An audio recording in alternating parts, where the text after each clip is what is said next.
Cilician Armenia was first a principality and then a kingdom, which existed from 1080 to 1375. A period of time that encapsulates the whole of the Crusades for the Holy Land. So how did the Armenians get to Cilicia in the first place, and how did they manage to carve out their own kingdom in the Levant, just as the Crusaders had? And what kind of role did this forgotten protagonist play in the story of Outremer? Although Cilician Armenia may just look like another Crusader state on a map, it is in fact not. See, the difference between Cilician Armenia and the Kingdom of Jerusalem, for example, is that the Western Knights were eager to carve out principalities in the Near East. Doing so would bring themselves and their heirs glory and wealth. The Armenians, whose homeland lay north and east, were not running towards glory, but from it. For them, these so-called crusades weren't a tale of religious restitution, but a story of survival, perseverance, and plain old stubbornness. Cilician Armenia is the accidental and forgotten Crusader state.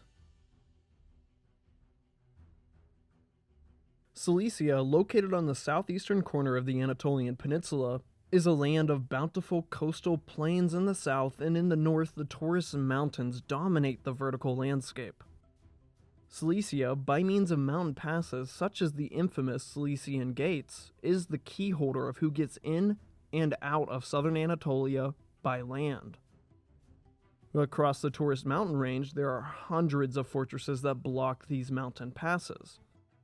Dating from ancient times to the High Middle Ages, these structures leave Cilicia as one big fortress, and perhaps one of the most defensible spots in the world, as will be illustrated by the Cilician Armenians. By sea, Cilicia sits on the Gulf of Alexandretta, the farthest east that the Mediterranean goes, leaving Cilician ports a hub for eastern trade to flow westward. Since antiquity, some Armenians, mostly merchants and bankers, started to call Cilicia home, as it was quite close to the Armenian heartland. Cilicia was, and seems to always have been, a place of heavy diversity, with various people from all over the Middle East and the Mediterranean laying claim to a coastal mountaintop or two. Eventually, this land became a center for pirates, who terrorized trade for centuries before the Romans finally managed to conquer the interior of Cilicia in the 1st century. To illustrate the defensive capability of Cilicia, it would take the combined efforts of Sulla, Pompey, Caesar, and even Cicero to finally subdue these pirates. Hereafter, Cilicia remained a Roman and then a Byzantine province until the rise of the Caliphate. As the Arabs emerged from the deserts of their peninsula, they conquered half of the Eastern Roman Empire, losing Egypt, the Levant, North Africa, and eventually Cilicia. However, by 965, the Byzantine Empire managed to gather enough strength to retake the Cilician Gates and coastal plains. After this reconquest, the first of 4 mass migrations of Armenians to Cilicia would occur.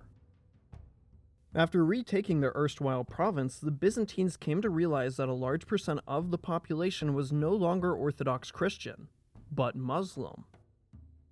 Emperor Nicephorus Phocas, a man known as the Pale Death of the Saracens, ordered for a relocation of the Islamic population and an invitation to his fellow countrymen to settle on the coastal plains, and an invitation for the Armenians to settle in the mountains.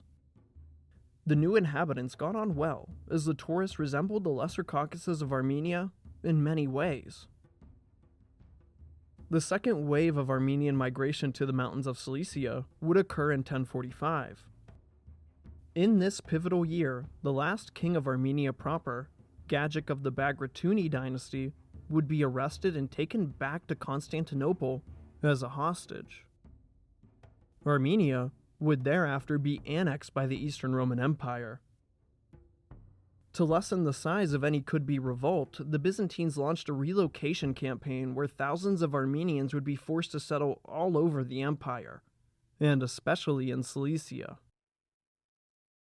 The third and by far largest migration of the Armenian peoples to the Taurus Mountains would occur in 1064. In this year, the nomadic Seljuk Turks began a proper invasion of Armenia. Raid after raid reduced the countryside to ash as the Byzantines did seemingly nothing. The former capital, Ani, the city of 1,000 churches, would be sacked and never recover. The Armenian refugees fled wherever they could. Most of them joined the growing population already living in and around Cilicia. The fourth and perhaps most devastating migration would occur due to one of the most important military engagements in history, the Battle of Manzikert. In the year 1071, just north of Lake Van, the Byzantine emperor, Romanus Ducas, would be defeated by the Seljuk invaders and taken prisoner. This disastrous battle finally forced the Byzantines to give up on fighting endless wars for the far east of their empire. The Roman withdrawal from Armenia began immediately following Manzikert. While the Eastern Romans had their tails tucked, not all of the Armenians would give up so easy. One of the Byzantine generals present at the Battle of Manzikert was an Armenian named Philartus. Described as having a, quote, tough and robust character, he assumed command of the army upon the capture of the emperor, and led the retreat to a nearby fort. Seeing Emperor Romanos captured and realizing that he was the highest-ranking general left in the Byzantine East, he declared himself emperor on the spot. Back in Constantinople, the throne was passed on to a 20-year-old member of the emperor's family. Michael VII Ducas was widely regarded as a weak and a palace emperor, a man in no place to confront a Seljuk invasion and a brooding civil war. The land that initially fell under the domain of the self-proclaimed Emperor Philartus included Antioch to the south, half of Cilicia, and a sliver of Armenia to the north. In many ways, this short-lived state would become a bridge to Cilicia for the Armenian people.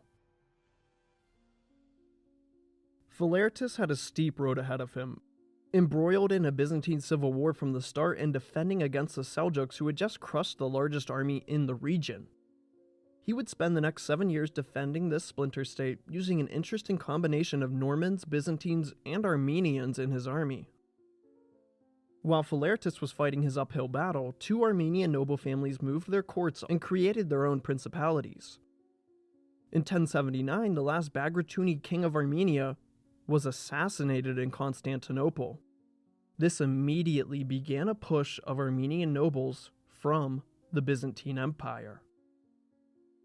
The first of these noblemen was named Oshin, and with his brother Halgrim, with his wife and other nobles, carrying his wealth and the finger of the holy apostle Peter, he entered Cilicia and captured from the Muslims the fortress of Lampron, at the foot of the Taurus Mountains towards Tarsus. The stronghold mountaintop fortress of Lampron was a great pick. Its position dominating the highlands above the city of Tarsus would leave the descendants of Oshin in great position to rival the dominant Armenian dynasty in Cilicia. Reuben entered the Taurus range soon after Oshin, although much farther to the north and in the heart of the mountains. Reuben is reported to have been a distant relative of the Bagratuni dynasty, perhaps a sister branch, although no concrete evidence can connect him to the kings of the homeland. We do know, however, that Reuben was an experienced general in the army of King Gagic before his capture in 1045. When the Byzantines killed his king, Reuben fled to the mountains, but not in search of a Muslim-occupied fort such as Lampron. In 1080, Reuben arrived before the Byzantine manned walls of Kopitar Fort. He captured the castle and became the Lord of the Mountain. With the nobles of King Gagic now flooding into Cilicia, along with more Armenians from the east, Lord Reuben set his target on the Byzantine fort next to his own mountain. In 1083, Reuben added the fort of Pardezerpart and the land that accompanied it to his fledgling principality. By 1080, Philartus had surrendered to the Byzantines and began fighting for them again as the newly styled Duke of Antioch, the last man to ever hold such a title. In 1084, Antioch was lost to the Seljuks, and by 1087, Philartus was dead. The semi-independent realm that he had built as a marcher lord would leave a handful of small and insignificant Armenian kingdoms clustered around the city of Edessa. With this, Reuben's Cilicia was now the largest holdout for the Armenian people. Yet another wave of migrants fled to Cilicia as Reuben continued besieging Byzantine fortresses in the Taurus Mountains. Nearly every year Reuben went on campaign, and nearly every year he had a brand new fort to show for it. His principality was still small, but its position was all but secured by the new mountains that they now called home. Now let's check back in with our other Armenian dynasty in Cilicia, Ocean of Lampron Castle. In a complete contrast to Lord Reuben, Ocean was content being a loyal Byzantine vassal, already marking him out as an enemy in the eyes of Reuben. Lord Reuben continued growing and consolidating his realm, all while the other Armenian kingdoms were frozen to inaction by Seljuks or Byzantines. For 15 years, he reigned as the first Lord of the Mountains, a term synonymous with the Armenian rulers of Cilicia. In 1095, Reuben would die. Gone away was the Bagratuni dynasty, even if Reuben was a part of it. His descendants would forever be referred to as the Reubenids. His son Constantine would take up the lordly mantle and begin his eventful rule over the mountains. He immediately started where his father had left off, beginning the conquest of the smaller mountain range to the north, known as the Anti-Taurus Mountains. Holding this complementary range meant that Cilicia now had another line of defense from any would-be invaders. It also allowed for the Armenians to settle in the lush valley that separated the Taurus Mountains from its northern counterpart. But just as Constantine began his reign, everything would change. From Western Europe, growing religious fervor and a call for help from the Byzantine Empire would result in the First Crusade. A conglomerate of dukes and counts from lands as far as France and Frisia would arrive in Cilicia in 1096. As discussed previously, Cilicia was the gateway that connected Anatolia to the Levant. Anyone who wanted to get to Jerusalem by land would be forced to pass through the Cilician gates. They made no attempts to raid the countryside as they just had through Byzantine Anatolia. On the contrary, the Crusaders found a strange ally in Cilicia. While they were running toward the Seljuk horde, the Armenians were running from them. To the Crusaders, they saw the Armenians as fellow Christians and a valuable asset. Having access to the Cilician gates could guarantee the success of the Crusades. And as long as it wasn't in the hands of the infidels or the Byzantines, they didn't care who owned the mountains north of the Holy Land.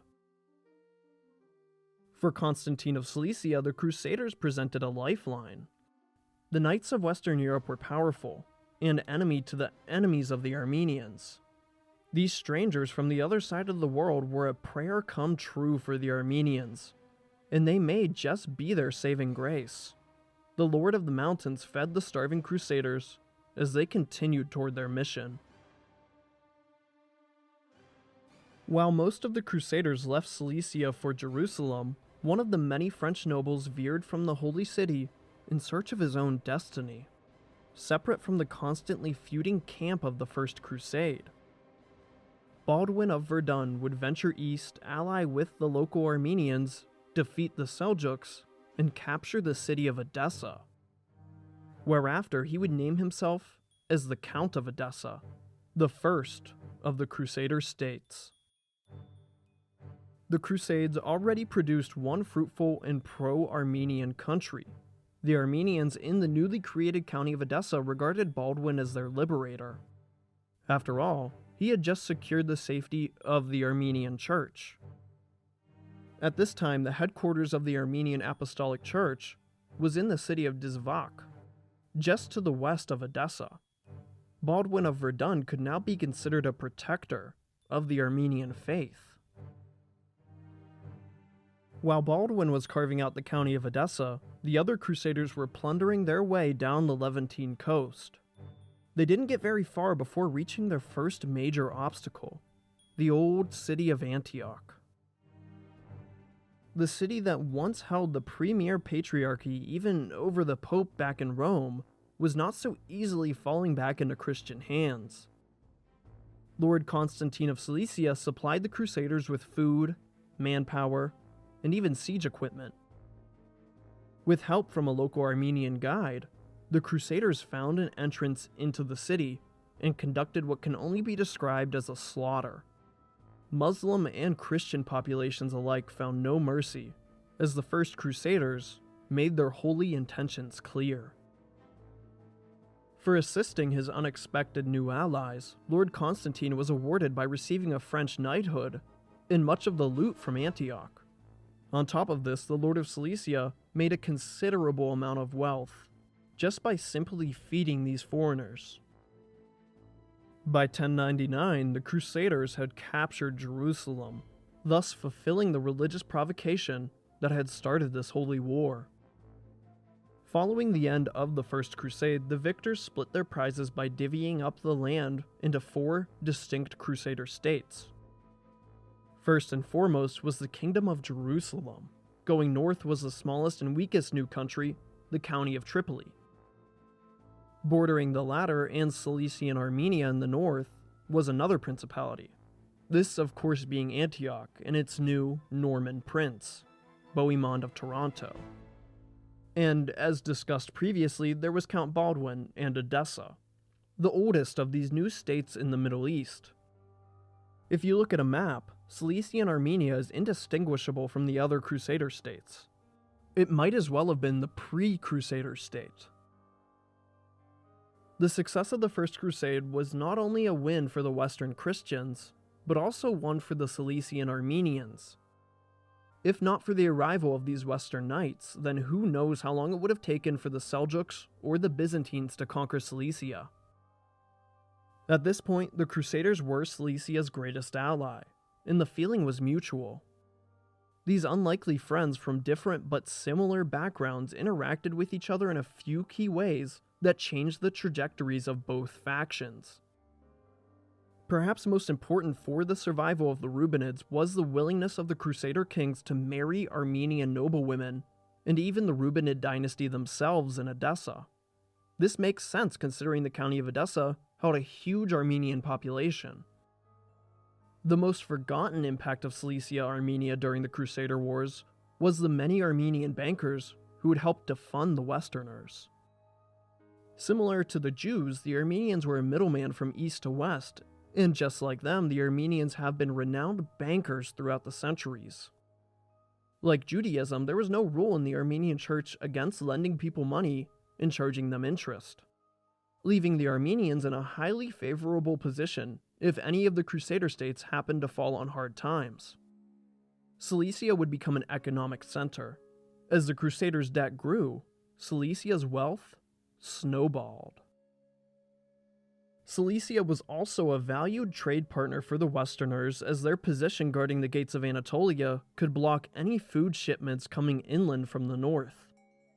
The Crusaders also intermingled with the Armenian population in Cilicia, with many Norman knights finding their homes in this principality over the entirety of the Crusades. The reluctance to attack anyone with a slightly different faith than Catholicism is perhaps the strangest thing about these two stories combining. The Crusaders seemed to accept the Armenian Christians. After all, their state was the first in history to accept the faith. It's likely that the Crusaders thought the Armenian Church was a strange Eastern brand of Christianity, but far above heresy. In 1102, only a few years after the end of the First Crusade, Constantine, the Lord of the Mountains, would die in a very flashy manner. The Lord sat on the balcony of his fort in Vaca, which had recently become the capital of Cilicia. Storms were on the horizon, but Constantine loved to watch the dark clouds roll over and around the mountains. While sitting at his table, that I assume was made out of some kind of conductive metal, it was struck by lightning. Constantine didn't die right away from his near smiting, but a few days later, he was gone. With Constantine scorched, his son became the new lord of Cilician Armenia. His name, similar to the Taurus mountains that he ruled over, would be Tauros. Despite his father being struck by lightning, his transition to the throne would be a smooth one. From the very start of his reign, he continued the tradition of taking all the mountain forts to the west that belonged to the Byzantine Empire. Taking 3 forts over the course of 5 years, his lordship was off to a great start. In 1107, Tauros was presented with the biggest opportunity of his life, and it was from an unlikely source. Prince Tancred of Antioch instructed Lord Tauros to march down the Pyre River and take Cilicia's most bountiful and ancient city, Sis. With Tancred's advice to strike where the Byzantines were weak, he had just given up a valuable and conquerable land. Only a true ally would give another lord such advice. Tauros did as Tancred instructed and took his army along the banks of the Pyramus until reaching the fort of Anazarbus, the only obstacle on the way to Sis. Anazarbus sat on a plateau with huge cliffs on all sides. The fort had been considered an impregnable structure for the past few decades, but the Armenians had been capturing some of the most mountainous forts in the world, before and ever since they arrived in Cilicia. Anazarbus fell within a few months. Tauros ordered for a rebuilding of the fort to act as his new gateway to the Cilician heartland. Soon enough, Tauros found himself under the walls of Sis. Tancred of Antioch was right. It was exposed, and its garrison was rather small. The Armenians won the siege in short time. Away from the mountain villages and towns, the first true city was under the thumb of Lord Tauros. Upon entering Sis, the Lord of Cilicia named the city as his new capital. Sis was a beautiful old city. Founded during the times of the Roman Republic, it featured 2 connected mountains that shared a small, elevated plateau between them. A wall guarded the entrance to this plateau, as fortresses sat on the top of the 2 twin peaks. The Armenians finally had another 3-letter city as their capital. Gone was the 1,000 churches of Ani. Here were the Cilician gates of Sis. In 1108, the large-scale stability that Cilician Armenia had enjoyed since the arrival of the Crusaders would be shattered. The Seljuk splinter state, called the Sultanate of Rum, or Rome, would burn its way through the gates. The Sultan raided through the hills of the countryside, skipping over the mountains and their many forts. Lord Tauros sat at his new capital, helpless in the face of the nomadic warriors. His numbers could not match the horde of Rum, so he called the second most powerful Armenian in the region. To the east, beyond Edessa, there were 4 small Armenian states left over from the short-lived empire of Philartus. The strongest of these nations was at the center, under the domain of a man named Vassal the Robber. This name, although an unfortunate one, was not one that he received from his own people, but the Crusaders, who Vassal despised. Vassal was just as powerful as Tauros at this time if you counted the other 3 Armenian states that he had managed to vassalize. With these underlord armies at his disposal, Vassal marched west, towards his brethren in Cilicia. While Tauros stayed in his mountain, Vassal managed to win a decisive battle near the border of the Rubenid realm. As per their agreement, Vassal shared the loot with Tauros and soon thereafter returned to his overexposed kingdom. Before leaving, he probably wished that he could trade places with the Lord of the Mountains. Only 3 years later, more of the same would occur. The Rum Sultanate, this time led by its ruler, Malik Shah, invaded Cilicia. This time, no help from the east would come to save Tauros. He would have to defeat them himself. Or find someone who could. He handed over the command of the army to 2 well-seasoned nobles and watched as they were led in procession out of the gates of Sis and into the gates of Cilicia. After a few days, the tattered army returned, defeated and its 2 generals dead. It appeared as if the Turks may just steamroll Cilicia. And that's when the brother of Tauros stepped to the plate. Leo, the son of Constantine and only brother of Tauros, would lead the next and perhaps last fieldable army of Cilicia. Taking his men past the gates, Tauros hoped the fate of his 2 generals would not follow his brother. The Armenian army returned, triumphant with Leo at the head of it. He had perhaps just saved Cilician Armenia from utter annihilation. His skills on the battlefield had been proven, but not yet were they showed on full display. In the following year, brazened by his near destruction, Lord Tauros set his eyes on revenge. The assassins of the last king of Armenia proper, Gagic II Bagratuni, were still on the loose, and far too close to do nothing about. The fortress of Sisistra was the only thing that separated Tauros from the 3 brothers who ended the line of Bagrat. To truly pass the torch from one ruling house to another, Tauros needed to avenge the rulers of the homeland.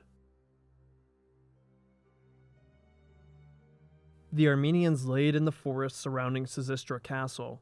After Tauros gave a signal, the ambush began. The Armenians surprised and overran the Byzantine garrison, killing all of them with no mercy to avenge their lost king. The slaughter extended to the civilian population of Sisistra as a cloud of dark smoke rose from the townhouses all the way to the inner keep. Here, the 3 brothers who had assassinated King Gagic pled for their lives. The brothers were beaten savagely before one of them finally revealed where they were keeping King Gagic's ceremonial sword and tunic. Once the artifacts of the dead king were recovered, Tauros immediately began to beat the man who had told him the location. Even after falling unconscious, Tauros continuously, savagely struck him, until he was motionless and dead. After collecting himself and standing, his knuckles bloodied, Tauros said, "Such monsters did not deserve to perish by the quick plunge of a dagger." The Lord then took the 2 remaining brothers who would rot in his prison and Gagic's sword back to his mountain. If the Rubinids weren't a descendant of the Bagratuni, Tauros certainly avenged them as if they were his kin. While Tauros was tying up loose ends, in the east, past the county of Edessa, the son of Vassal the Robber, Vassal Dia, was making moves. While Tauros regarded the Crusader states as his closest ally, Vassal looked to Edessa as a means to expand his realm. In 1114, Vassal allied with the Seljuks, prompting a preemptive strike from the Crusader states of both Antioch and Edessa. Vassal managed to survive the invasion, but his 2 most premier fortresses barely outlasted their besiegers. They would be back, and with the Seljuk alliance only proving to get him in trouble, Vassal looked to the Lord of the Mountains. In 1116, Vassal arrived in Cilicia after an invitation from Tauros to discuss a possible marriage alliance.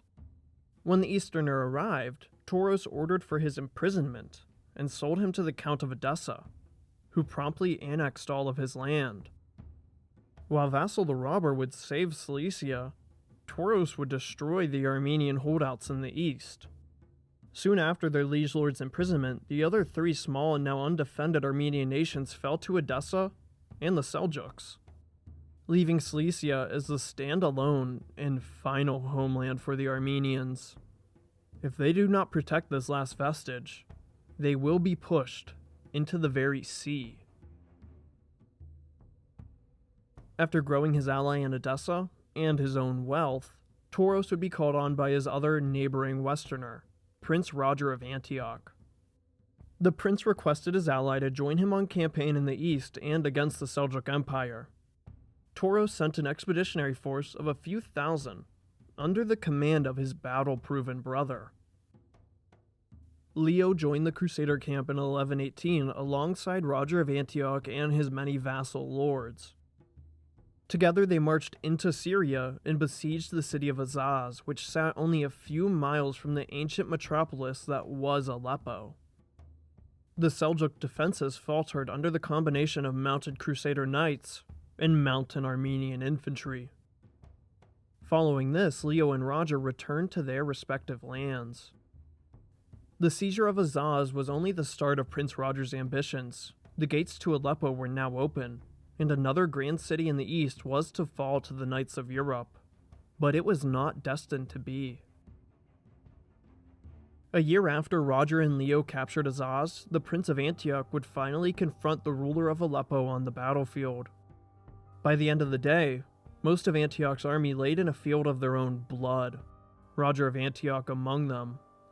This battle severely weakened the Principality of Antioch. It would never truly recover, only dwindle. Cilicia would fill the power gap left by its ally. Tauros took the initiative, and in the following year of 1120, the Lord of the Mountains would finally flood onto the coastal plains. The Armenian armies descended from Sis and started taking Byzantine forts on the Cilician plain, just as they had in the Taurus Mountains. Year after year, castle, town, and fort fell to Tauros. This expansion southward would put Tauros in conflict with the only other Armenian state in the world, the Lords of Lampron. They weren't independent, but a vassal in the Byzantine Empire. Tauros treated them no different than the Romans, taking nearly half of their land by 1129 and incorporating all the Armenians that lived there into the Rubenid Principality.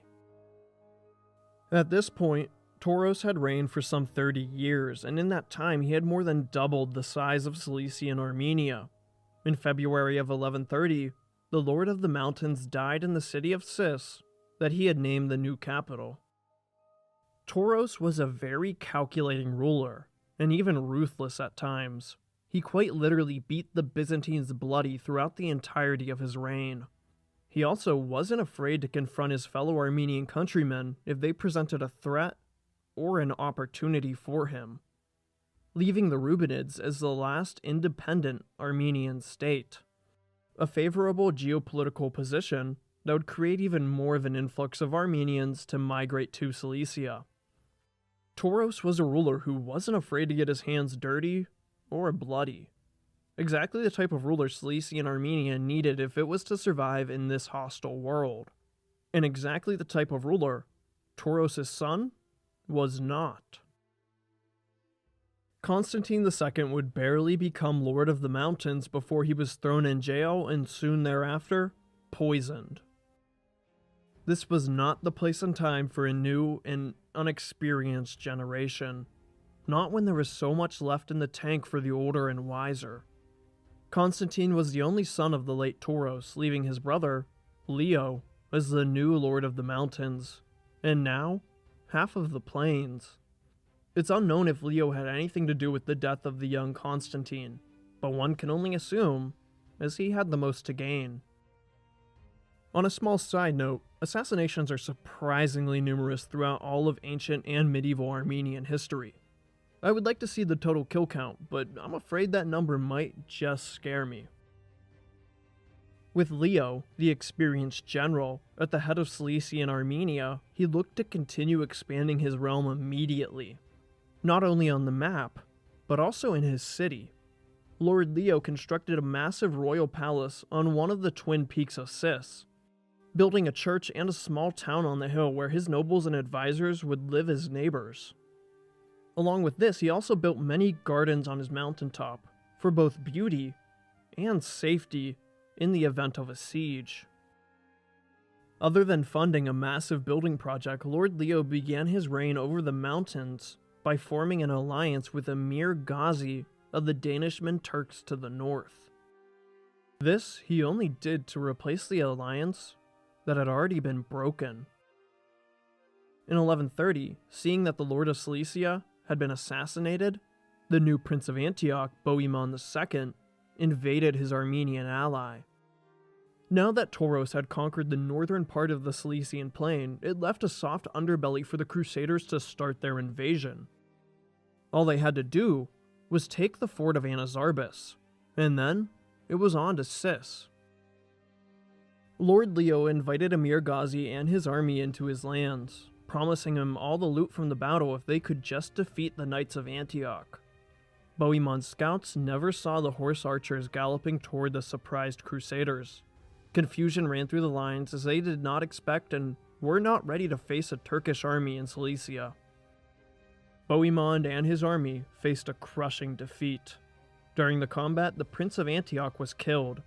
His head was thereafter sent to the Abbasid Caliph in Baghdad. After deflecting the Antiochian invasion, Leo turned his gaze back onto the Byzantine-controlled coastal plains. It was finally time to connect the Armenians to the Mediterranean, a feat that hadn't been done since the times of Tigran the Great, more than 1,000 years ago. A year following his ascension, the Armenians would overrun the Cilician coast, occupying the far east of Byzantine possessions on the Mediterranean Sea. This would prove to be a false hope as the Byzantines retook their coastline near the Levant. The Armenians were defeated, but by the next year they were back, and this time in full force. In 1132, Lord Leo seized the coast and took the cities of Adana, Tarsus, and Mamistra. Along with Sis, these 4 cities were the largest in Cilicia, blooming the population of the now coastal Armenian Principality. Leo would continue expanding west along the coast until he was finally forced to a standstill at the Siege of Seleucia. With the Cilician coast in Leo's hands, the Armenians could fully embrace one of their wealthiest industries: trade. The ports of Cilicia bustled with merchants of all ethnicities. Cilicia's greatest ally, the county of Edessa, now had another friend that connected the landlocked Crusader state to the sea, and by extension, to the rest of the world. A large portion of Edessa's trade would flow through Cilicia. This explosion of commercial activity in Cilicia attracted a familiar phenomenon to the many inlets and bays of the coast. The Cilician pirates had returned. In antiquity, the Cilician pirates were a menace to the eastern Mediterranean, using the mountain cliffs to hide among their troves of treasures acquired from the Levant and beyond. The farther one got from the main coastal cities, the less control the Armenians had over that land. After taking the coast, Lord Leo waited a year before finally taking his revenge on the princes of Antioch. The Armenian army assembled and marched south, arriving under the mountain fortress of Sarvindikar.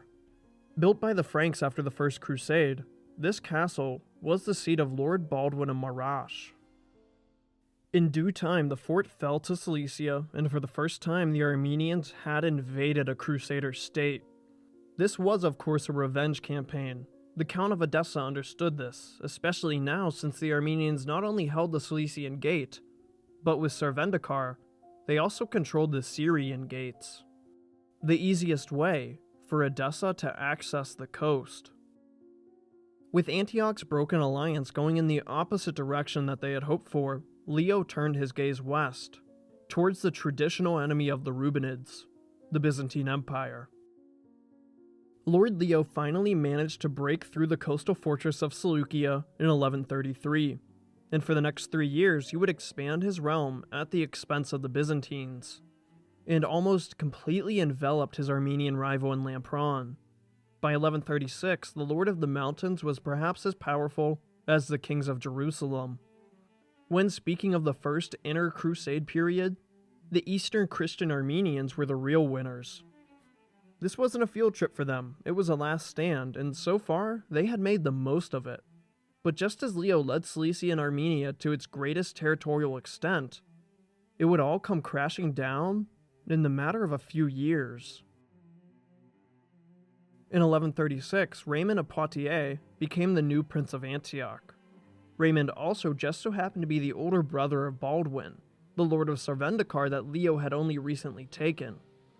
This prompted Raymond to mark the opening of his reign by invading Lord Leo's Cilicia. Together with his brother, Prince Raymond invaded Cilicia, attempting to re-establish control over the Syrian gates. This prompted the Count of Edessa, Jocelyn II, to get involved. Edessa and Cilician Armenia were the closest of allies by this point, so close in fact that the Count of Edessa was Lord Leo's own nephew, as the Rubinids had married many crusading noblemen. With Raymond at the gates, Count Jocelyn decided that his alliance to his uncle was far more favorable than to Antioch. He joined armies with Lord Leo, and together, they defeated the Prince of Antioch and sent him running back to his city. Lord Leo was now successfully playing the crusading states off of one another, picking their fragile alliances apart with good diplomacy and strategic marriage alliances. After his defeat, Raymond's brother, Lord Baldwin, invited Leo to the peace table. Leo accepted this, seeking to finally put an end to the one-sided rivalry. When Cilicia's lord arrived at Baldwin's castle, he was shown firsthand what it was like to be treated as an enemy of the Crusaders. He was captured and imprisoned, much like Vassal was a few years ago. In the absence of their father, the sons of Leo bickered amongst themselves over the succession, and if there should even be one, while their father was still alive. The eldest son, Constantine, attempted to become the Lord of the Mountains, but was blocked by doing so by his 3 younger brothers. Not only did they prevent him from being prince, but they also blinded him so he could never try to claim the throne again. While the Rubinids were shuffling over royal authority in Cis, the Danishman Turks who had previously been allied to Leo invaded the northern mountains of Cilicia. The only hope for defense was that the mountain fortresses would hold out, as the sons of Leo were in no position to leave the capital in case another brother got another idea. By 1137, Lord Leo had finally negotiated a proper ransom. He would return Sarvendikar to Lord Baldwin and give up the cities of Mamistra and Adana to Prince Raymond of Antioch. On top of these land grants, Leo was to also pay 60,000 gold pieces to his captors. To make sure he fulfilled these obligations, Leo's son, Tauros, was to be held as a hostage in Antioch. With the ransom met, Lord Leo returned to his once powerful realm that was already starting to unravel itself in his absence. As soon as Leo was free of his captors, he disregarded the treaty. The only thing that the Crusaders received was the 60,000 gold pieces. No land, and no hostage.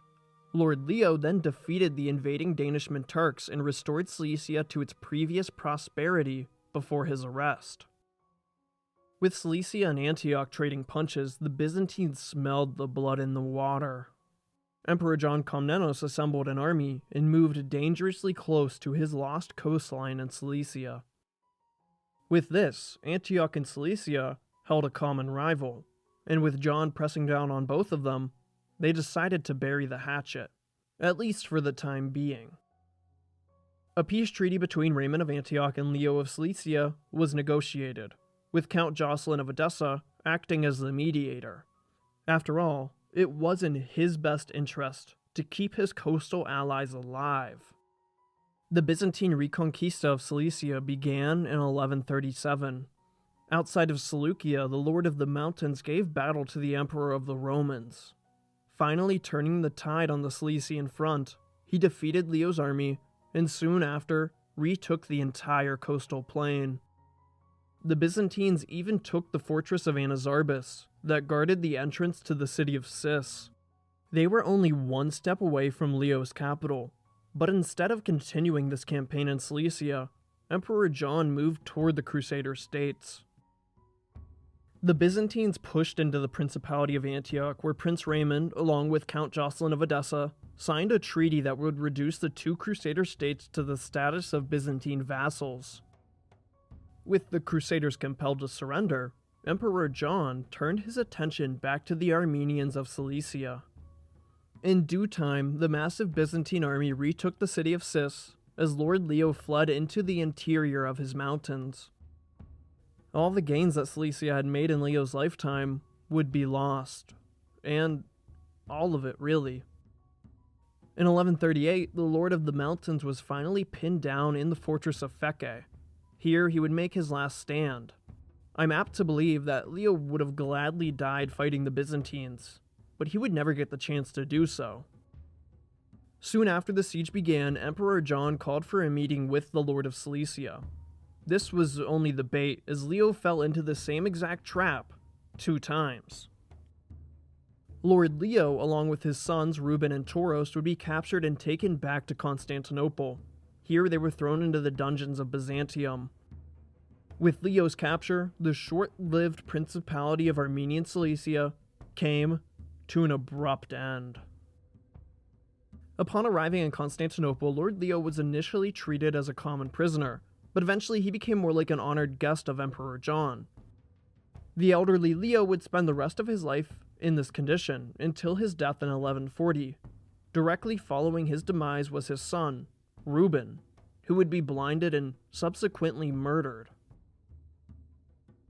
The establishment of the Armenian Principality of Cilicia is a story of endurance and a point of nationalist pride for many Armenians. From humble origins, the Reubenids wrestled Cilicia away from Byzantium and aggravated Antioch with its unexpected success. Armenian Cilicia, in a sense of the phrase, can be considered the accidental Crusader state. While they started before the arrival of the Crusaders, the story of Cilicia truly begins and ends with the arrival and departure of the Knights from the West. With the Crusader states and Armenians still remaining, it was only a matter of time before the revival of Armenian Cilicia.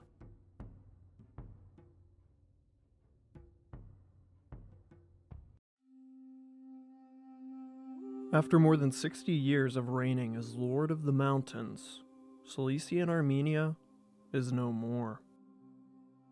Prince Leo is dead, and his sons are blind, imprisoned, or on the run. There seemed to be no hope left for the Armenian inhabitants of Cilicia. Byzantium was overlord by right of reconquest. And just when all was lost, the Byzantine emperor lost one of his most prized prisoners. The second-born son of Leo and rightful prince of Cilicia slipped away from his captors. With nothing left to lose, this landless prince began his long journey home, intent on claiming his inheritance. The fate of the Armenian people rested in his hands alone.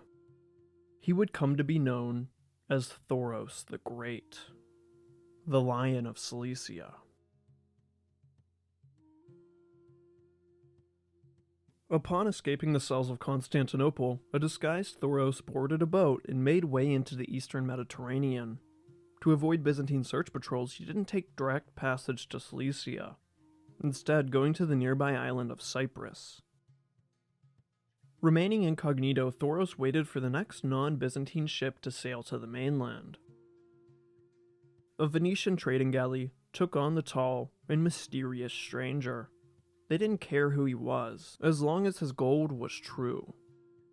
It wasn't long before the capital of one of his father's greatest rivals came into view, Antioch. Still in enemy lands, Thoros made the long journey overland to the first of the Crusader states.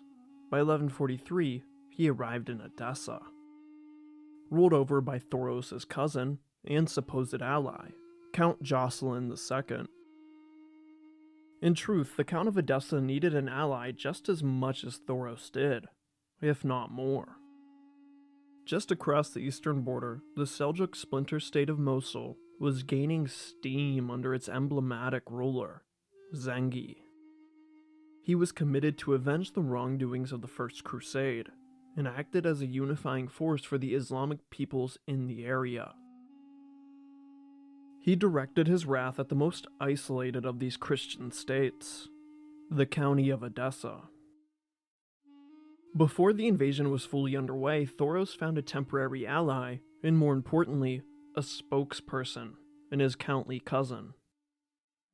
With his identity finally revealed, the Armenians started to flock around their downtrodden prince. The county of Edessa was already home to many Armenians, and even the headquarters of the Armenian Apostolic Church. Thoros gained a sizable force of Edessian and Cilician Armenians before the opportunity for his long-awaited return presented itself in the form of a pointed arrow in Cilicia. The Byzantine emperor, who had taken everything from Thoros, was in the midst of a campaign, on his way to Antioch and presumably Edessa from there.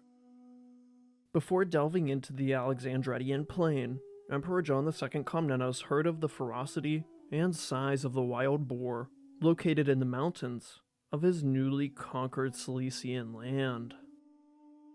While Prince Leo could not kill the Byzantine emperor, a hunting trip in Cilicia would. The thing about hunting wild boar without modern weapons is that they are pure, adrenaline-filled, murdering machines, as seen on Game of Thrones. An arrow, without a direct shot in the eye, will not kill a boar, but a poisoned arrow, that's a different story. Emperor John accidentally stabbed himself with his own poisoned arrow, probably one of the biggest, oh shit, moments in history. He died a few days later. The campaign was suspended and the army returned to Constantinople. Thoros the Lion pounced on Cilicia. As he crossed the Taurus Mountains, the countryside erupted in support of their returned prince.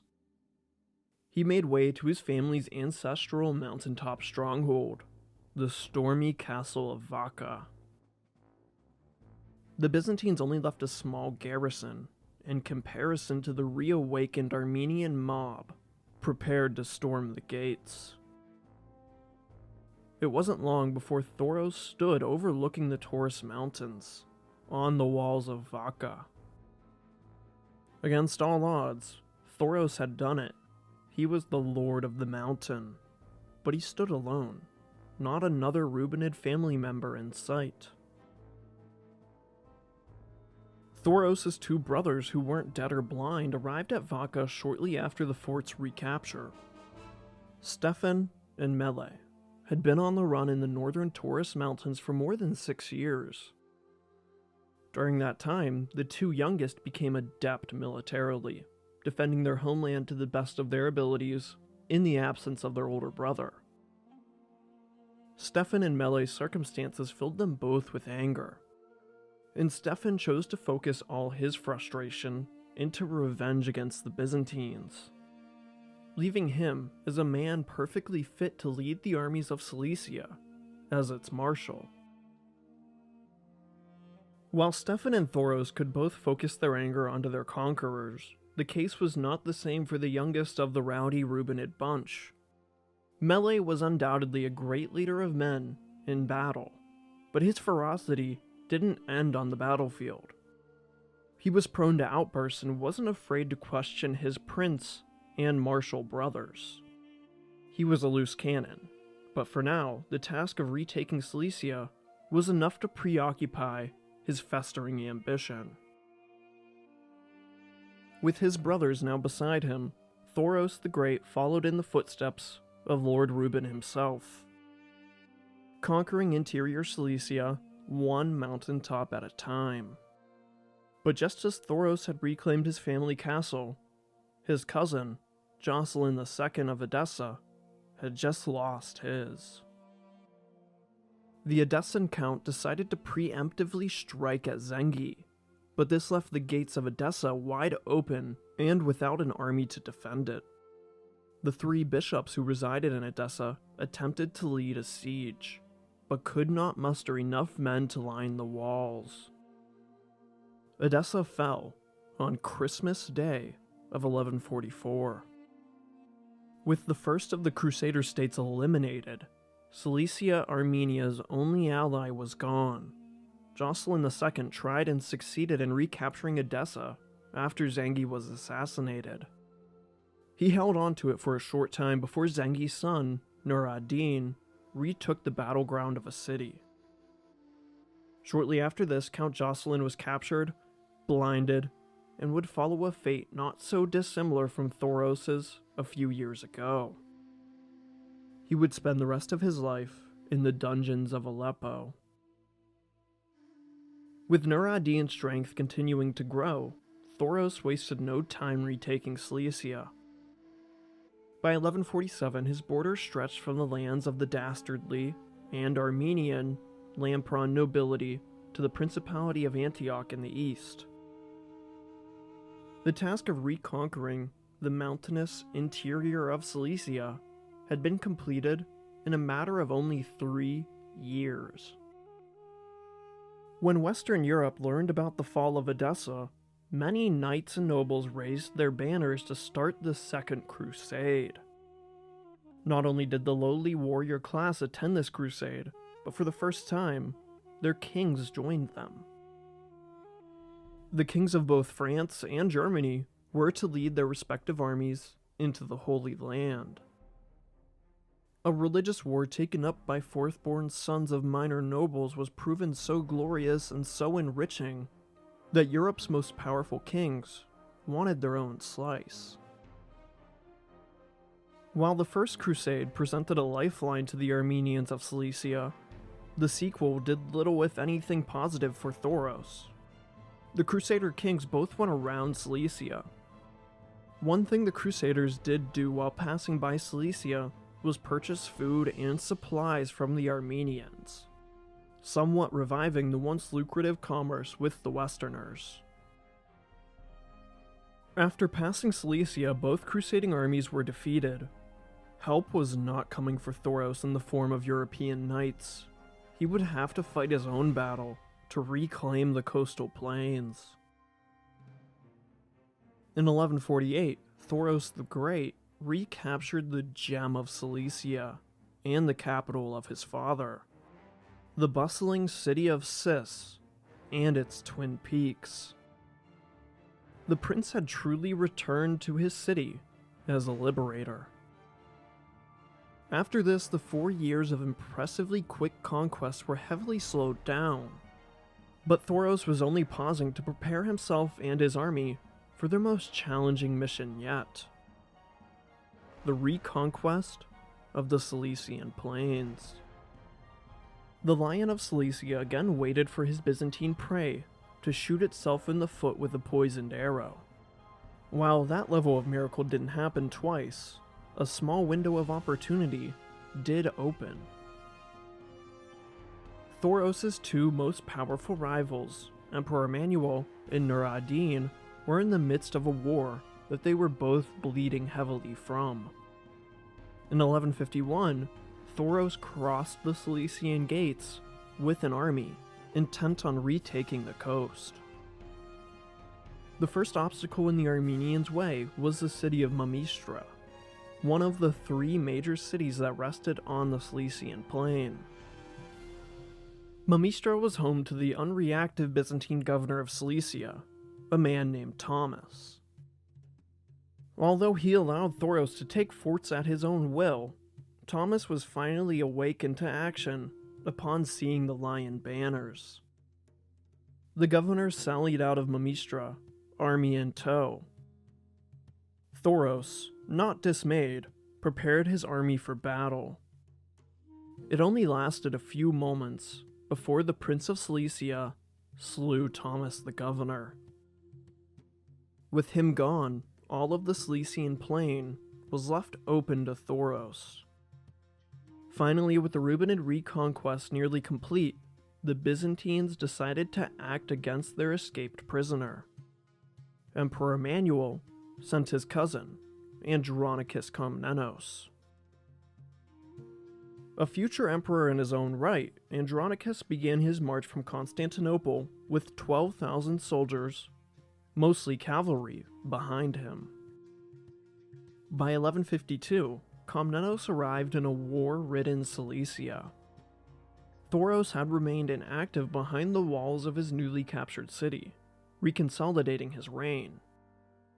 Andronicus marched to Mamistra, expecting his outnumbered Armenian foe to hide behind his walls. And he did, until Thoros was angered.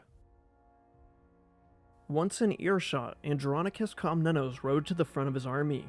Gesturing toward Thoros, he yelled out, "Behold, your father's iron chains. I will take you bound in them to Constantinople, just like your father." Now, seething with anger, Thoros and his brothers plotted their revenge. A storm was brewing in both Mamistra and on the horizon. One rainy night, when the time was right, the gates were opened.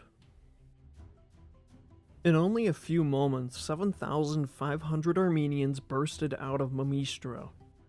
Hurriedly getting into position, Thoros ordered for a charge. His brothers on either flank, Thoros led from the center, crashing into the Byzantine cavalry that barely had any time to get into position. That night, the Armenian infantry won a slugfest in the rain. Andronicus retreated to Antioch almost immediately, leaving his army to face the Cilician prince alone. Soon, they surrendered, and Thoros chose to grant mercy, ransoming the Byzantine soldiers soon after. Thoros' army were not the only Armenians present on the battlefield that night. The Byzantines' most powerful vassal in the region, Ocean II, Lord of Lampron Castle, was also ransomed out of captivity. But his son and future ruler of Lampron was taken as a hostage by Thoros. To finally quell the half-century of Rubenid-Lampronid quarreling, Thoros showed mercy yet again. But only because it benefited him and all the Armenian people. Thoros' daughter would marry Hetum, the heir of Lampron, thereby connecting the only two Armenian-ruled states in the world by blood. For his part of the dowry, Thoros gave half of Ocean's ransom back to him. With Byzantium defeated and the Lampronids forcefully befriended, Thoros grabbed the other two major cities on the Cilician coast, Adana and Tarsus, the latter of which sat but a few short miles from Lampron Castle. Thoros appeared unstoppable, surrounded by enemies on all sides. Diplomacy wasn't even a viable option at this point, past Lampron, leaving every single direction an avenue for conquest, or a road to quick riches. Thoros invaded the Rum Sultanate that next year, but he was not here to conquer, he only came to raid. The Cilician pirate returned enriched before the Turks could stop him.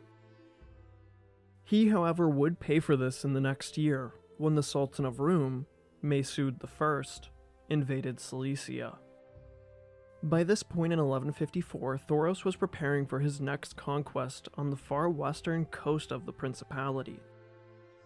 Despite his absence, the countryside of northern Cilicia managed to evacuate before Sultan Masud arrived. He marched unopposed to the fortress of Anazarbis, which guarded the capital city of Sis. He began besieging the impressive fortress, so confident was he that he even sent a few contingents south to raid into the nearby Principality of Antioch. Shortly after crossing through the Cilician gates, the Rum army was ambushed by a regiment of Knights Templar. After a charge, the Rum expeditionary force broke, running back to their sultan. When the remnants of the Rum force returned to Anazarbis, they saw that Masud had not yet broken through the walls. The siege was not going well, and the bloodied men from Antioch only served to demoralize his army even more. Soon enough, the Sultan gave up his siege and returned to Rum lands. Thoros didn't even have time to get back before he was already gone. The Armenians had just defeated an invasion, without much loss and without a single battle. Emperor Emmanuel was getting desperate for someone to put down the Cilician lion. What he found was a man only after two things: gold and war. Reynold of Chatillon. Widely regarded as one of the greediest and martially prowess of the Crusaders, which, might I remind you, is a cast of characters known for their capitalistic brand of militant Christianity. A few years previous, Reynold had married the Princess of Antioch, and therefore became the ruling Prince of Antioch. Emperor Emmanuel promised to recognize the new Prince of Antioch if he fought Thoros on behalf of Byzantium. More important to Reynold was the Byzantine gold promised to him if he defeated Thoros. In 1155, Thoros captured the land around the Gulf of Alexandretta, a district where the princes of Antioch once ruled, leaving a viable justification for war. Reynaud and his army promptly marched into Alexandretta. They only made it a few days into their campaign before Thoros and his Armenians were in view and prepared for a fight. Once allies long ago, the Crusaders smashed into the Armenian infantry. The Western heavy cavalry got the better of Thoros that day. A few minutes into the battle, the Cilician prince called for a retreat. With Thoros forced back into the mountains, Prince Reynaud seized Alexandretta. But he didn't reoccupy the territory, as you may suspect. Instead, he handed the land over to the protection of the Knights Templar. And as a sign of goodwill with their fellow Christians, the monastic order agreed to assist both Antioch and the Armenians if they were ever desperate for help. With Alexandretta in Crusader hands, Reynaud ended his mercenary war. He sent word to Emperor Manuel, ready to collect his due. But Manuel had other ideas. He felt that he had not yet earned his pay, having not taken the land for himself but giving it to an Armenian ally. Little did Manuel know what kind of man Reynaud of Chatillon was. He would get his money, one way or another. Thoros, now defeated for the first time, was still on high security from the Antiochian invasion when he received a letter from his most recent enemy. What it contained would completely reverse both Thoros and Reynaud's fortunes. The Prince of Antioch offered a hand in alliance to the Armenians of Cilicia. It had been decades since these two principalities were allies, and now that they were finally united, these princes set their sights high. They assembled and combined their army and navy, prepared to hit the Byzantines where they least expected it. A place where Thoros had stopped on his way back to Cilicia, the island of Cyprus. Just like the Cilician pirates of antiquity, Thoros and Reynaud made landfall and began looting everything in their path. What followed was a systematic plundering of nearly the entire island. The princes stayed for a grand total of 3 weeks, taking what Eastern Rome had owed them both. Thoros and Reynaud became close friends after this piratical attack. Finally, with an ally, the Armenian prince was not living in a completely hostile world. But to the north, the Marshal of Cilicia, and brother of Thoros, Stefan, was conducting a military campaign without permission. Thoros had the fortune to have 2 warmongering younger brothers, which was a great thing in the highly usual times of war, but a terrible thing during peace. Marshal Stefan was occupying forts across the border in the Rum Sultanate.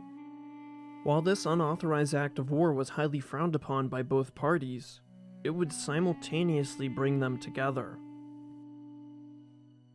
In 1158, much to the anger of Stefan, Rum Sultan, Kilija Arslan II, and Prince Thoros entered into an alliance. Although he had reforged Cilician Armenia by the sword, Thoros knew all too well the consequences of war. Where enemies once surrounded Cilicia, now the Armenians befriended Christian and Muslim alike.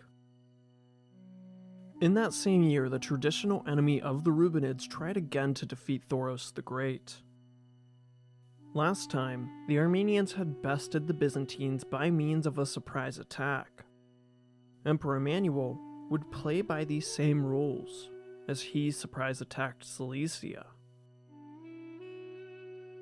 Prince Thoros was completely caught unaware in the nearby city of Tarsus.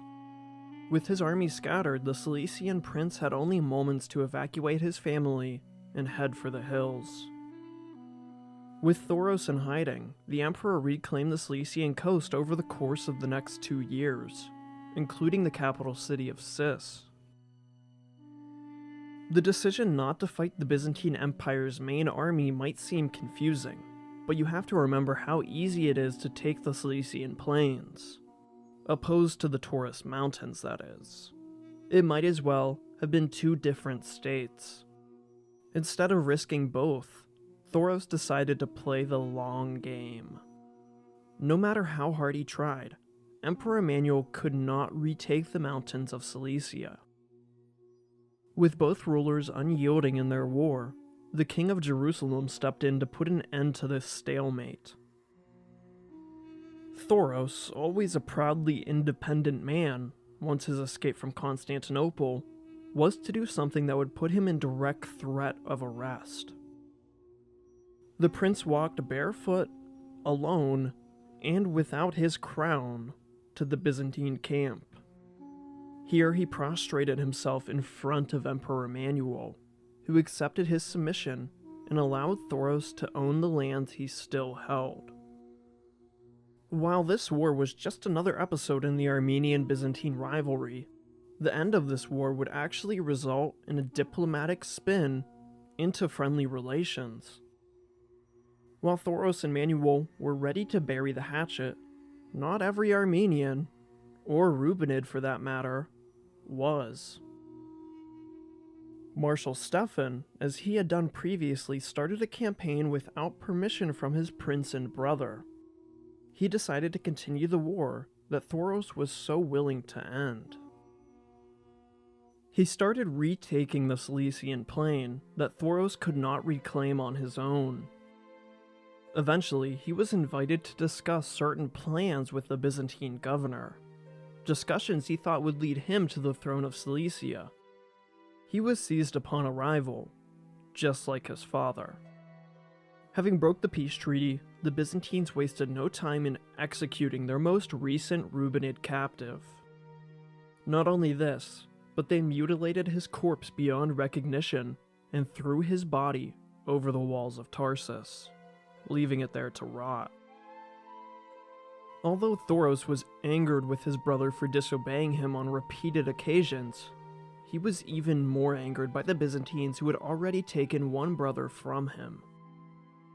Upon hearing of Marshal Stefan's death, Thoros the Great began simultaneous sieges of Cilicia's coastal cities. By this point, Emperor Emmanuel was tired of war with the Armenians. After all, his governor disobeyed Byzantium just as much as Stefan had disobeyed Thoros. A peace settlement was finally reached when Emmanuel agreed to replace his governor in Cilicia with a certain Constantius Kalamanos. And he also gave Thoros a small portion of land near Sis. A year later in 1164, Thoros received a plea for help from his Antiochian ally. It was not Prince Reynaud. He had been captured a few years ago while on campaign against Nur ad-Din, the Emir of Aleppo. Now the son of Zangi was conducting his own attack on Antioch. Not only did Prince Bohemond III of Antioch call for aid from Thoros, but also Tripoli and the new Byzantine governor of Cilicia. Once this motley coalition arrived in Antioch, Nur ad-Din quickly began a withdrawal of his army. Wanting to finally put an end to the threat from Aleppo, while his friends still surrounded him, Prince Bohemond ordered for a chasing of the Muslim army.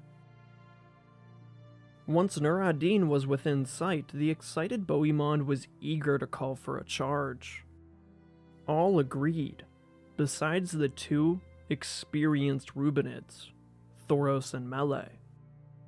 Despite their warnings, the coalition overruled them and began their pursuit.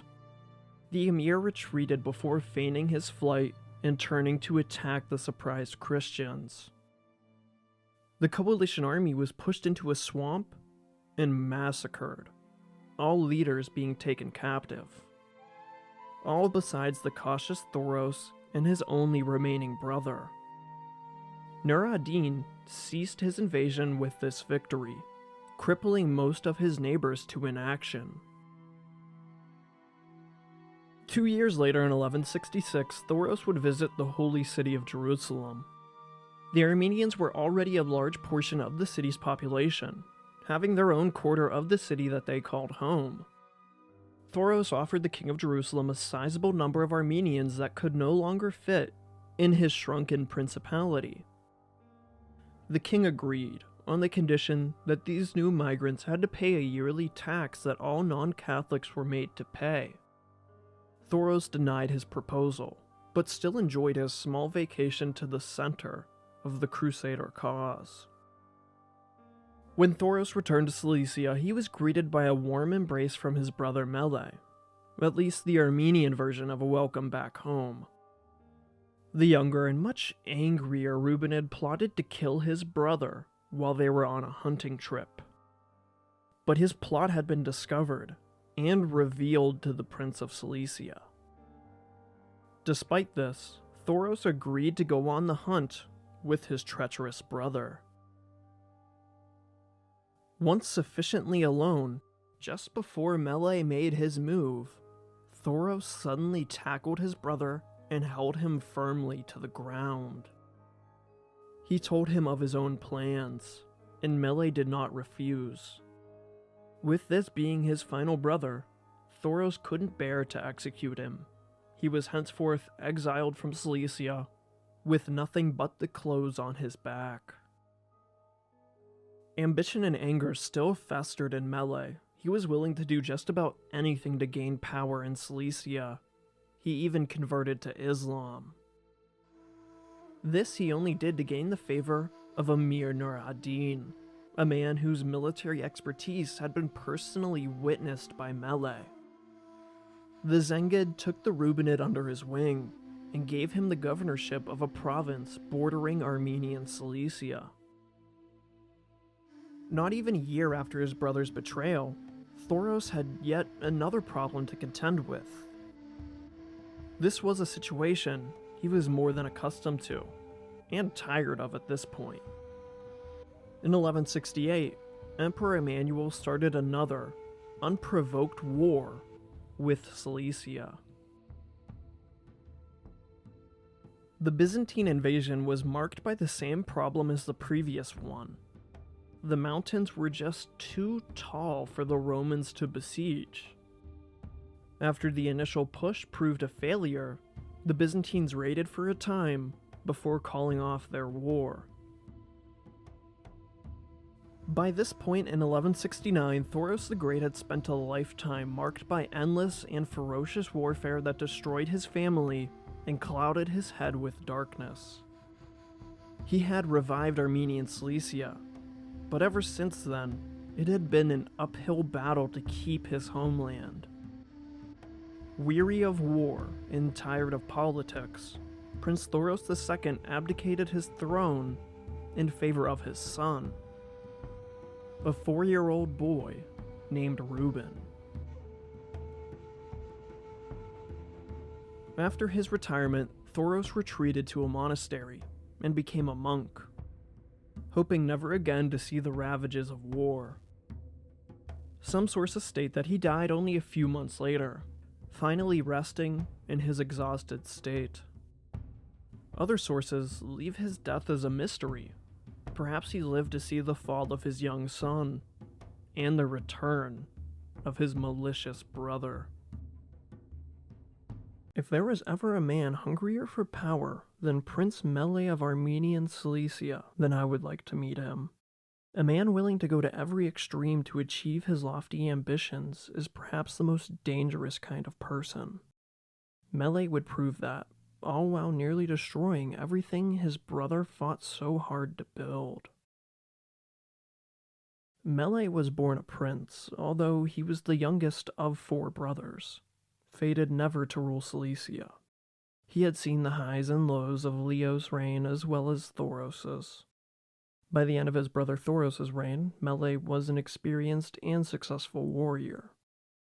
Where Thoros's health declined, Mele was only entering his prime. The throne was all but his as long as he outlasted the sonless Thoros, until the aged king finally had a boy in 1165. This would ruin Mele's long-awaited chance to rule Cilicia. Something had to be done. The brooding Mele waited for a time, infants in the medieval world were not always guaranteed an adult life. After a year, the child still lived. In 1166, Thoros the Great left Cilicia on a diplomatic mission to Jerusalem. His absence provided a perfect opportunity to plot against Thoros. He told a few loyal followers his plans to murder his brother. But not all these men were loyal. The secret slipped, and when Thoros arrived, he was almost immediately informed of his brother's intentions. Mele still asked his brother to go on a hunting trip. Thoros just smiled and accepted. Before Mele could make his move, Thoros had him arrested. The last of their litter, Thoros could not bear to kill his brother. He made a rare mistake and chose to exile Mele. The exiled Rubenid chose to go east, directly into the lands of Nur ad-Din, the son of Zengi and the most powerful bulwark against the Crusades. Thoros and Mele had both chosen to not engage him while they were part of a Crusader coalition. The rest of their party fought anyway and were terribly beaten. This was exactly the kind of person Mele needed if he was to one day become Prince of Cilicia.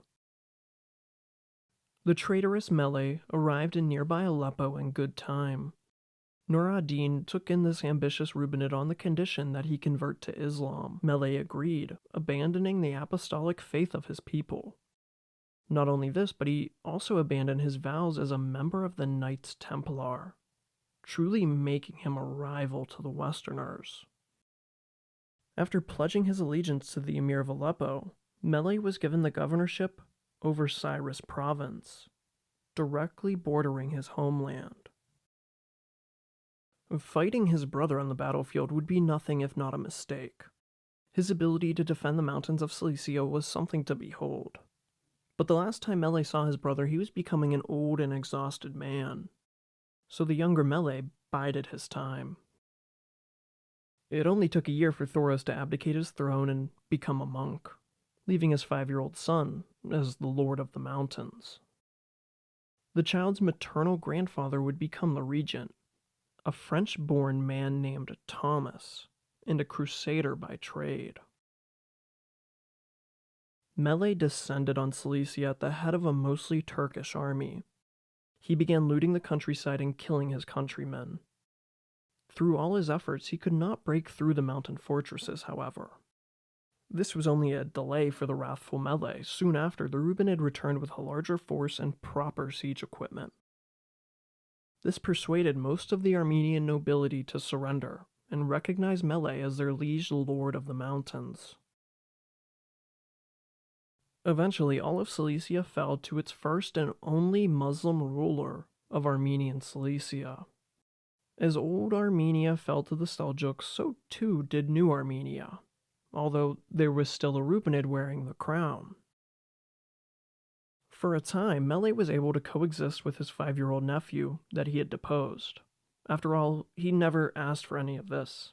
However, in 1170, Mele exiled Thomas the Regent and ordered his men to kill his brother's child.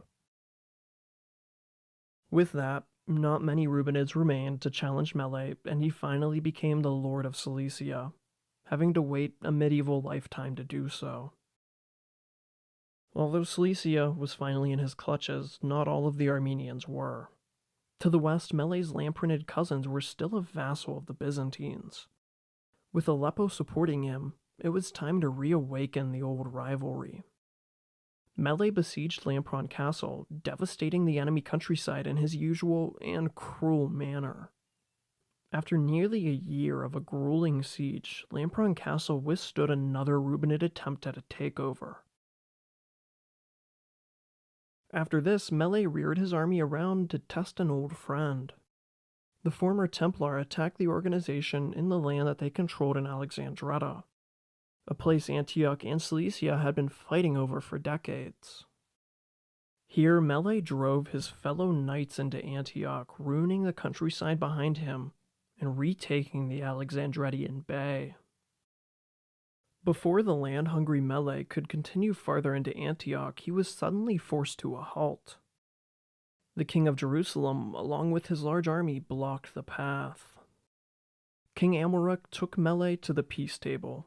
Here he was able to prevent the invasion of Antioch from the Crusader state's new Muslim-ruled rival. Mele was always looking for war, but he wasn't stupid enough to take on the hegemon of Jerusalem. Not yet sated, Mele reared his army around yet again, continuing along the Cilician plains. As Mele had assisted Thoros in conquering the coast, he would again find success, taking Mamistra and Sis with ease before arriving at Tarsus.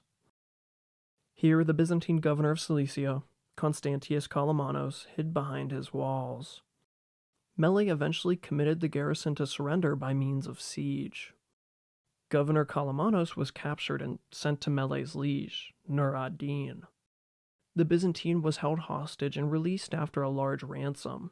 His gamble to support Mele was working out better than he could have planned. By this point, it had only been a year, and Mele had brought Armenian Cilicia back to a point not seen since the early reign of Thoros the Great, making plenty of enemies with all of his neighbors, besides Nur ad-Din, that is. King Amalric had already dealt with the Cilician question once, but he had only put a band-aid over an infection from within. To subdue the mutual threat sandwiched between them, the Crusader states and the Byzantine Empire entered into a rare alliance. This coalition army may have been able to crush Mele into submission, but they would never find out. Just before the Byzantines and Crusaders crossed into Cilicia, Nur ad-Din hit the Kingdom of Jerusalem much closer to home. This, combined with the rise of the powerful Saladin in Egypt, forced King Amalric to defend his own realm. Mele had dodged a bullet yet again. Safe in his mountains, Mele continued pestering Christian interests in the Holy Land. In the year of the botched invasion, the ambitious Armenian captured a Frankish nobleman from the west, Count Stephen of Sancerre, a man invited to Jerusalem as a possible husband for King Amalric's daughter. For whatever reason, Stephen declined the marriage proposal. On his way back home, his entourage passed through Armenian Cilicia. Perhaps ignorant to the new Muslim lord, Mele captured the count. The king of Jerusalem eventually paid his would-be son-in-law's ransom, but he was plain tired of Mele's persistence. In 1173, with the kingdom of Jerusalem in a safe enough spot, Amalric again marched to Cilicia, an army behind him. This time he was not prevented from crossing the Antiochian border, nor was he faced with the Turco-Armenian army. Mele had a chance to defeat King Amalric in battle, but why risk it while Jerusalem sat so exposed? It would only be a matter of time before Amalric returned to his holy city. He raided the plains of Cilicia for a few months before he was ready to endure embarrassing peace talks. Amalric gained nothing besides Mele's word, which doesn't mean a whole lot if you're telling him to stop making war. In exchange, the Armenian prince gained more land along the Alexandrian Bay. With one half of the anti-Mele coalition brought to an anticlimactic end, there was still, as always, the threat from Constantinople. Mele invaded Byzantium, pressing his attack west and then north, positioning his force so that the armies of Byzantium could not combine their vassal in Lampron. Emperor Emmanuel, the lifetime rival of the Rubinids, appeared plain tired of his many attempts to seize Cilicia. He quickly made peace with Mele. Again, the Muslim Armenian achieved more at the negotiating table than his brother ever could. He gained the bit of land he had taken, cutting off the Armenians of Lampron for the foreseeable future. More importantly, he was recognized as a legitimate ruler by Emperor Emmanuel himself. Not as a prince, however, but with the title of Baron. With the Byzantine rank on paper, Mele was a vassal of Emperor Emmanuel, a rank he accepted on his benefit only, and definitely not the Byzantines. In 1174, the powerful sponsor of Mele, Nur ad-Din, perished after achieving some 30 years of a dominating reign. So too did King Amalric in Jerusalem. In a scene all too familiar to Mele, both monarchs left a child to inherit their realm. One would be competent, but be doomed to an early death. The crows started picking on the Zengid Empire, the winner among them being the aforementioned Saladin, the new Kurdish sultan of both Egypt and now Syria. With the Zengids in shambles, Lord Mele had lost his greatest and only ally, abroad or in Cilicia itself. With Nur ad-Din gone, the Muslim Mele became a foreigner in his own land. As is tradition, in 1175 the Armenians killed their own cruel ruler. Prince Mele the Muslim was undoubtedly the most unique and perhaps angriest person to rule Armenian Cilicia, a realm traditionally ruled by rather ruthless Rubenid men. The flicker of his 5-year reign was successful if you count all the land he had won for Cilicia, even if all this land was burnt to a crisp and its civilian population partially massacred. His plights and disregard for his fellow Armenians obviously cloud any justified judgment on Mele, but I will say that in the long run, his impact cannot be understated for the existence of an Armenian-ruled Cilicia. I hate saying this, but Mele the Cruel prevented the Crusader takeover of Armenian Cilicia. By overthrowing his nephew and French-born regent, by converting to Islam and attacking the Cilician Templars, by fighting the King of Jerusalem and reconquering the Armenian Principality of Cilicia. When Cilicia was about to become a Crusader puppet, Mele was there to take it in the complete opposite direction. While his intentions were not good, his impact would be for Cilicia.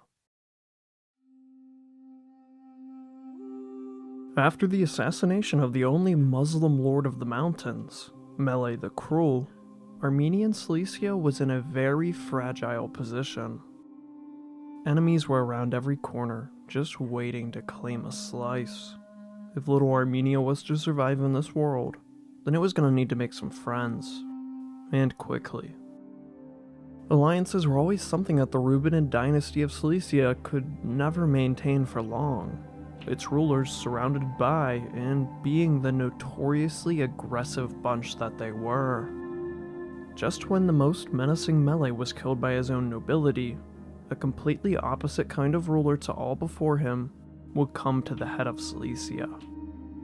Someone described as being both pious and generous, someone without the more than typical Rubenid rage within him. He would share a name with the founder of his dynasty, Prince Reuben III.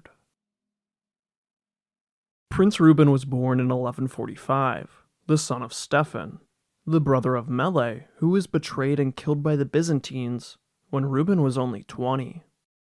If you don't want to be betrayed online, then I suggest you look to today's sponsor, Aura. Have you ever Googled yourself before and didn't like what you found? It's unsettling, isn't it? Seeing your personal information just out there, for sale to the highest bidder. I mean, after looking up my name, I found 4 data broker sites selling my information. One even had my previous home address, and when I searched my email, it got worse. I counted 12 sites, but I'm sure there's more. It's like, hey, that's my private information. Who gave you the right to sell it? And you know what's even crazier? These data brokers, they're selling our information to scammers, spammers, and anyone else who wants to target us. It's a real violation of our privacy. That's why I've been using Aura, the sponsor of today's video. Aura shows me which data brokers are selling my information and automatically submits opt-out requests for me. Cleaning up my digital footprint not only helps reduce the amount of spam I get, but it also protects me from hackers who could use this information to access my accounts or steal my identity. And let's be real, it's not just data brokers we have to worry about. Sometimes it's companies we're supposed to trust. Like how AT&T recently revealed that over 73 million customer records were released on the dark web. They recommended using strong passwords, monitoring account activity, and considering credit freezes or fraud alerts. But who has the time for all of that? Well, Aura does it all for me. And the best part? I don't have to download a bunch of different apps just because a company couldn't keep my data secure. Aura is always on, always working to keep me and my family safe. I'm not leaving myself vulnerable to data breaches, and if you don't want to either, you can go to aura.com and try your first 2 weeks for free. The link is also in the description below. During Mele's reign, Reuben took up residence with his uncle, the Lord of the Cilician Gates, and the fortress of Barbarone. Here he would be shielded from the cruelty of his uncle Mele's 5-year reign of terror. Upon his uncle's assassination, a 30-year-old Prince Reuben III was offered the throne of Cilicia. He and his brother, Leo, were two of only a few Reubenids remaining. Escorted by their uncle, the two men left Barbarone Fortress and made way for interior Cilicia. The Armenian nobility excitedly waited for his arrival. Anyone would be better than Mele after all. Immediately, he proved himself not in battle, but in the throes of diplomacy. Navigating the complicated webs of alliances and betrayal during the Crusades was nothing if not a fragile thing, but something that Prince Reuben expertly pursued. Reuben was above all things a friend to the Crusaders, and being friends with Crusaders would eventually mean that you would have to fight alongside them. While Prince Reuben would not personally fight alongside the Westerners, he would send esteemed generals and fighting-aged men on campaign or in defense of Outremer. This would especially come to a head in 1177. Prince Bohemond III of Antioch was set on conquering the currently crumbling realm of the Zengid dynasty, which at this point was under the guidance of a 10-year-old emir. Many crows came to pick at this feast, among them being the Prince of Antioch and his alliance. Along with the Armenians, the Crusaders besieged the fortress of Harenk. Progress was made in due course, but not before another, hungrier bird made his own move. Saladin, the Ayyubid eagle of Egypt, was reforming the once powerful Zengid Empire under his own banner. He was becoming everything Zengi and Nur ad-Din had wished that they were. He was not only feared and respected by the Crusaders, but he was also intent and successfully exiling them from the Levantine coast. With Saladin approaching Syria, there was a much bigger and more mutual threat to the Crusaders and what was left of the Zengid dynasty. With Harenk Castle not falling anytime soon, the Zengids paid the Crusaders with gold, and a sizable tract of land was ceded to the Principality of Antioch. And then, Saladin steamrolled the Zengids of Syria onto the verge of destruction. As Saladin neared Cilicia, he decided to deal with them next, in order to isolate the Crusader states. Saladin allied himself to another neighboring sultan, Kilij Arslan II of Rum. The sultans met near the Cilician border, preparing for their joint invasion. But before Kilij Arslan could begin his campaign, the diplomatic Prince Reuben secured peace with him. What could have turned into disaster and destruction instead became nothing. Saladin nor Arslan seriously attempted to take Cilicia.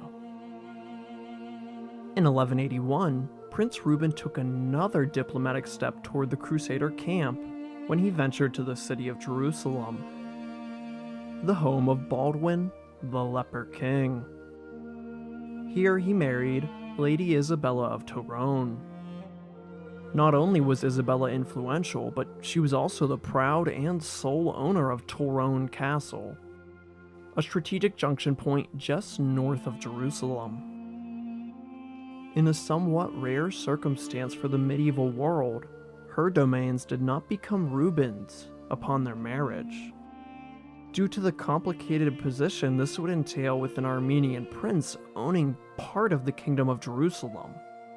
Instead, Tyrone would be inherited by their firstborn child. Over the course of their long marriage, the power couple would go on to have 2 children. Again, the castle of Tyrone would be the seat of a ruling lady. The Armenian Princess Alice would go on to rule Tyrone as an Armenian satellite ally, smack dab in the middle of the Crusader states. The younger of Reuben's 2 daughters was named Philippa. She would also become an important figure, marrying the emperor of Byzantine Nicaea after the traumatic events of the Fourth Crusade. With the powerful marriage secured, only a year later an unexpected, although previous enemy of the Cilician Armenians, came back. The Principality of Antioch, with Bohemond III at its head, was planning another takeover of the Cilician coast, again with the Byzantine in the Antiochian corner. The Byzantine governor on the Cilician border was a member of the ruling dynasty, Isaac Komnenos. Without permission from his imperial cousin, Isaac started a war with Prince Reuben and aligned himself with Antioch.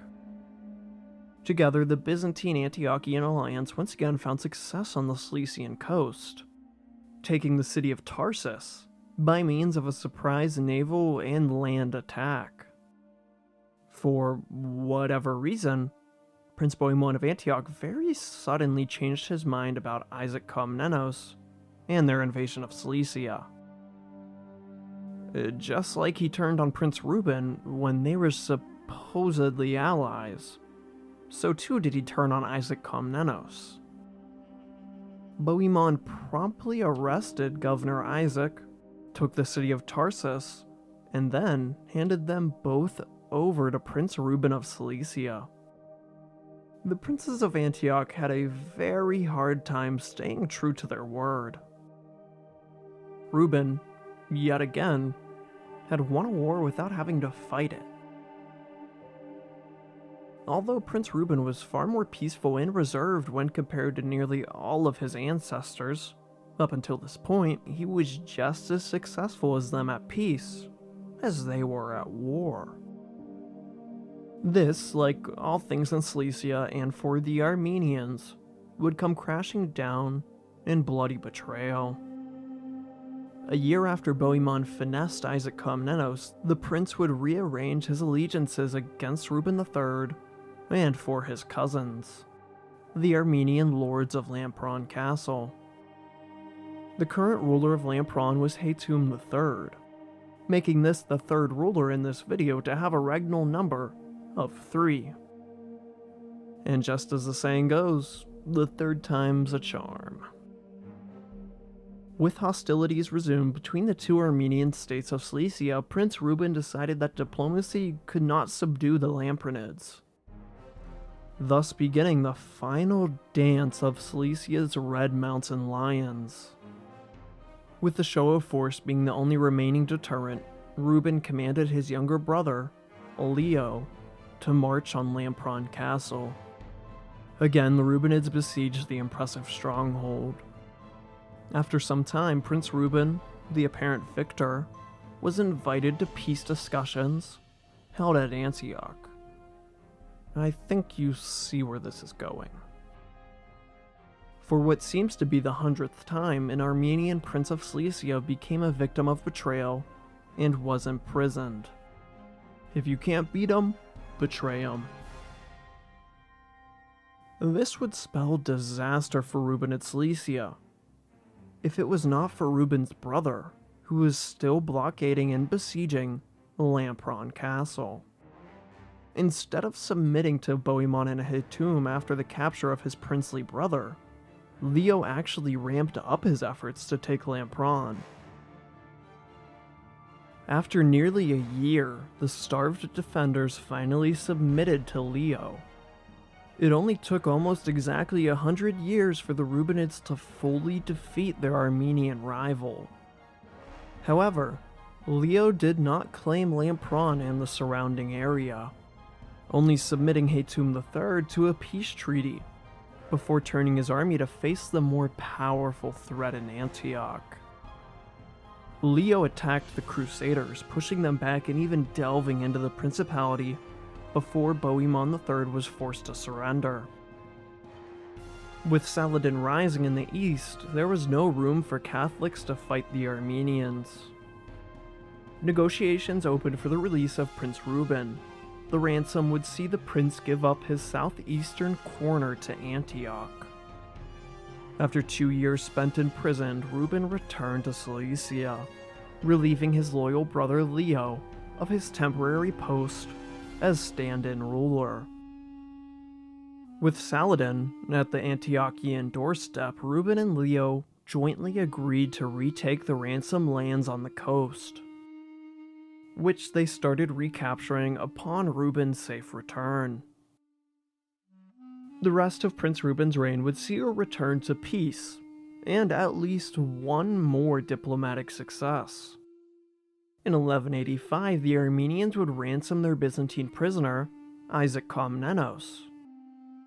He would venture to Cyprus and become the self-proclaimed emperor of the island.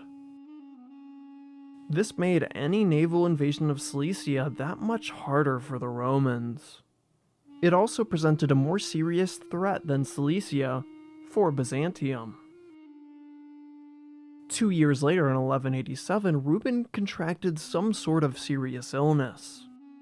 After 12 largely successful years as Prince of Cilicia, Ruben would abdicate his throne in favor of his more than proven brother. He would die shortly after becoming a monk and arriving at Drazark Monastery. The decision to hand Cilicia to his brother would prove to be the best of his many diplomatic successes. He would go on to be known as Leo the Magnificent, the first and only Rubenid king of Cilician Armenia.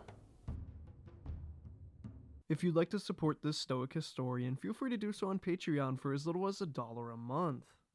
And join Derek Clark, Savaclio Nazarian, Taj Guilford, Nickmate Vossian, Lazarus Dikos, Dave J, and Dalinar. Or become a YouTube channel member like Derek Clark again, Donald Vincent, What? Why? Nickmate Vossian again, GOD, and Heath Hothead 9 Dion. Thank you guys for supporting the channel, I really appreciate it.